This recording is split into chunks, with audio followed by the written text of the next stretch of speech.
माझी विनंती आहे केंद्र सरकारला की जीएसटी जो शेतकऱ्याच्या खतावर, बियाण्यावर, त्या ठिकाणी तणनाशकावर लावला जातो तो जीएसटी त्या ठिकाणी कमी करावा, रद्द करावा, ही माझी कळकळीची विनंती। सभापती महोदय, मला अपेक्षा आहे की महाराष्ट्र सरकारनं तातडीनं ती मदतीचा प्रस्ताव पाठवावा केंद्र सरकारकडे। मराठवाड्यामध्ये साधारणतः 1 जानेवारी ते 30 ऑक्टोबर 2025 पर्यंत किती आत्महत्या झाल्या सभापती महोदय? 112 छत्रपती संभाजीनगरमध्ये, 32 जालन्यात, परभणीमध्ये 45, हिंगोलीमध्ये 33, नांदेडमध्ये 90, बीडमध्ये 108, लातूरमध्ये 47, धाराशिवमध्ये 70।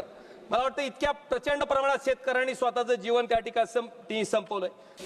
या ठिकाणी पुरवणी मागण्यावर चर्चा करण्यासाठी उभा आहे। सभापती महोदय, या सभागृहात आल्याच्या नंतर मी वारंवार त्या ठिकाणी ऐकतो की आपल्या देशाला 5 ट्रिलियन इकॉनॉमी त्या ठिकाणी बनवायची। मी फार मोठा काय अर्थतज्ञ नाही आहे, पण एक साधी गोष्ट मला त्या ठिकाणी निश्चितपणे समजते की आपल्या देशातील जवळपास 60 ते 70% लोक ही शेती या व्यवसायावर त्या ठिकाणी अवलंबून आहेत। आणि त्या शेतीसाठी जोपर्यंत आपण सिंचनासाठी मुबलक पाणी, वीज आणि जो शेतकरी त्या शेतात राबून कष्ट करून पीक पिकवतो, त्यानं पिकवलेल्या माल उत्पन्नाला त्या ठिकाणी स्वामीनाथन आयोगाच्या शिफारशीप्रमाणे त्याच्या उत्पादन खर्चावर आधारित त्या ठिकाणी त्याला हमीभाव जोपर्यंत मिळणार नाही तोपर्यंत मला वाटते आपण जे 5 ट्रिलियन इकॉनॉमीचं स्वप्न त्या ठिकाणी बघतोय ते आपण कधीही गाठू शकणार नाहीत। सभापती महोदय, मी कायम ऐकतो की आपण इतके मोठे हायवे बनवले, इतक्या मेट्रो बनवल्या, ह्या हायवेसाठी 70,000 कोटी, त्या हायवेसाठी 1 लाख कोटी। सभापती महोदय, पण मला वाटतं अटल बिहारी वाजपेयीजींचंच त्या ठिकाणी विजन होतं नदीजोड प्रकल्प।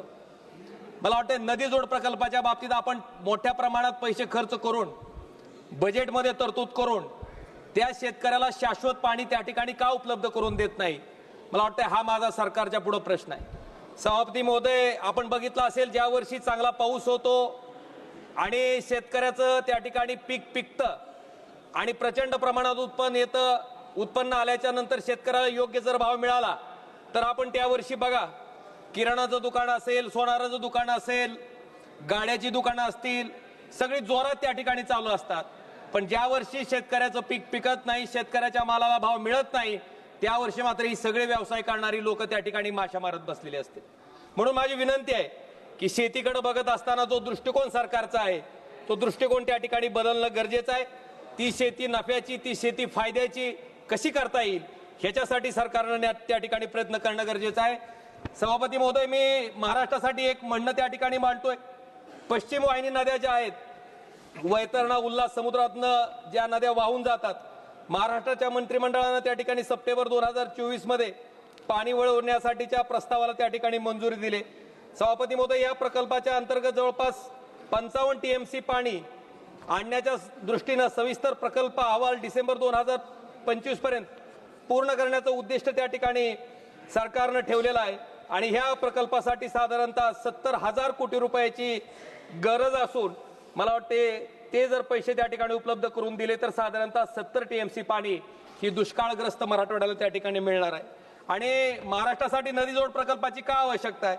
नारपार असेल, अंबिका असेल, औरंगा असेल, दमनगंगा, वैतरणा, उल्हास यासारख्या नद्याच्या खोऱ्यातील जे अतिरिक्त पाणी आहे, जी गोदावरी खोऱ्यातील कोरडवाहू भागामध्ये जर आपण त्या ठिकाणी वळवलं तर निश्चितपणे त्या शेतकऱ्याचा त्या ठिकाणी फायदा झाल्याशिवाय आणि त्याला मुबलक प्रमाणात पाणी, शाश्वत पाणी उपलब्ध झाल्यामुळं त्या ठिकाणी निश्चितपणे त्याला ती जी शेती ही फायद्याची त्या ठिकाणी करता येईल आणि त्याच्या माध्यमातून उत्पन्न घेऊन त्याचा प्रपंच त्या ठिकाणी करता येईल।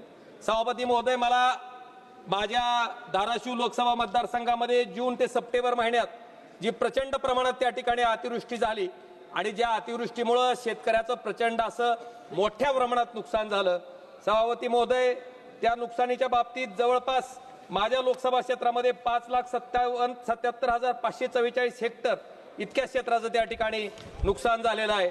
आणि महाराष्ट्र राज्य सरकारनं त्या ठिकाणी जवळपास 31,628 कोटीचं पॅकेज त्या ठिकाणी जाहीर केलंय।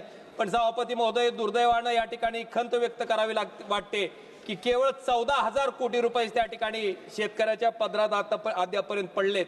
अजूनपर्यंत जवळपास 17,628 कोटी रुपये त्या ठिकाणी शेतकऱ्याला मिळणं बाकी आहे. सभापती महोदय, मी तारांकित प्रश्नाच्या माध्यमातून सरकारला प्रश्न विचारला होता की महाराष्ट्रात जी ही आपत्ती आली आहे, ह्या आपत्तीच्या बाबतीत केंद्र सरकारनं राज्य सरकारला काय मदत केली. पण सभापती महोदय, त्या ठिकाणी दुर्दैवानं राज्य सरकारचा प्रस्ताव आला नाही. अशा पद्धतीनं त्या ठिकाणी त्या मंत्री महोदयाच्या उत्तरात, जे गृहराज्यमंत्री आहेत त्यांच्या उत्तरात त्या ठिकाणी मला सांगितलं गेलंय.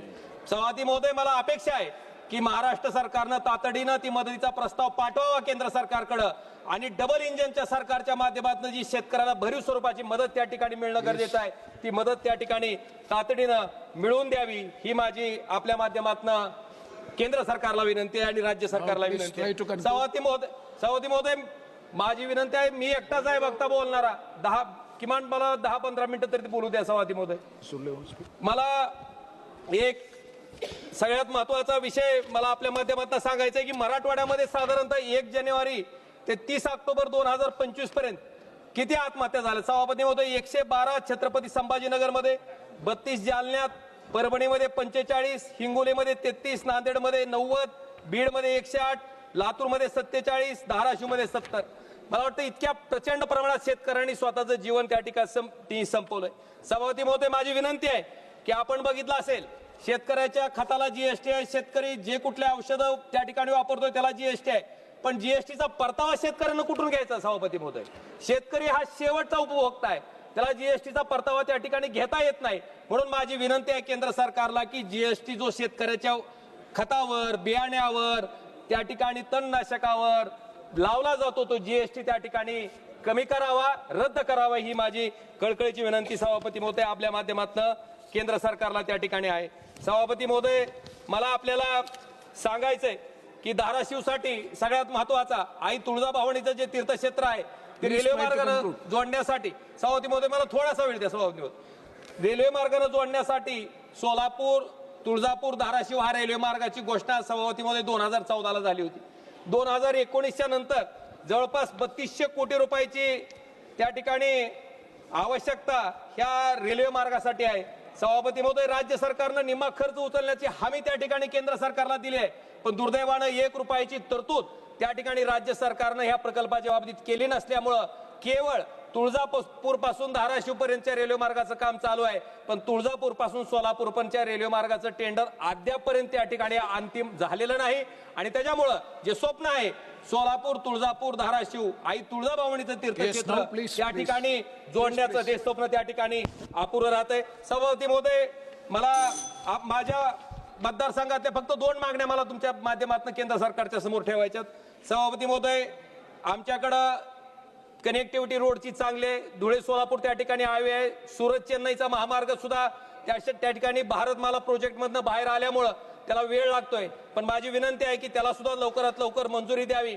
आणि मला वाटतं हे सगळे महामार्ग झाल्याच्या नंतर धाराशिव एमआयडीसी मध्ये एक लॉजिस्टिक पार्क त्या ठिकाणी केंद्र सरकारनं उभा करावं, ही माझी त्या ठिकाणी आपल्या माध्यमातून केंद्र सरकारला त्या ठिकाणी सभापती महोदय कळकळीची विनंती आहे. आणि त्याचबरोबर धाराशिव शहरासाठी जी सुरत चेन्नईचा ग्रीनमेंट अलाइनमेंट जी त्या ठिकाणी अजून प्रलंबित आहे, त्या ठिकाणाहून